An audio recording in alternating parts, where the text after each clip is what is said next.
तर आज ह्या 5 शेळ्या आणि हा एक बोकड असे 6 जण चाललेले आहेत। तर हे आपले मित्र संदेश तातवड्याचे, त्यांनी घेतलेले आहेत 6।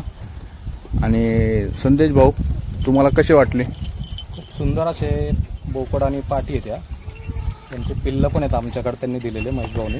हां हां आणि सगळ्या चांगल्या वंशावळीतले उस्मानाबादी शेळ्या आहेत त्या। बरं। आणि बोकडही चांगला 4 दातवरतीच आहे अजून, खूप छान असा आहे। ब्रिडिंगच्या पर्पजने आम्ही आता तो घेऊन चाललेलो। म्हणजे हे सगळं तुम्ही ब्रिडिंगच्या पर्पजने घेऊन चाललाय? हो, बरोबर। बरं, घेऊन आनंद वाटला? हो, खूप। रेट वगैरे कसे रेट वाटले? एकदम व्यवस्थित, छान, सगळं पटलं। बरं, ठीक आहे, धन्यवाद। तर मित्रांनो, आपल्यापैकी कोणाला अशाच प्युअर उस्मानाबादी टॉप क्वालिटीमध्ये शेळ्या खरेदी करायच्या असल्यास दैवत गोट फार्मसी खालील नंबरवर संपर्क नक्की करायचा आहे। क्वालिटी आणि क्वांटिटी आपल्याला भेटून जाईल। धन्यवाद।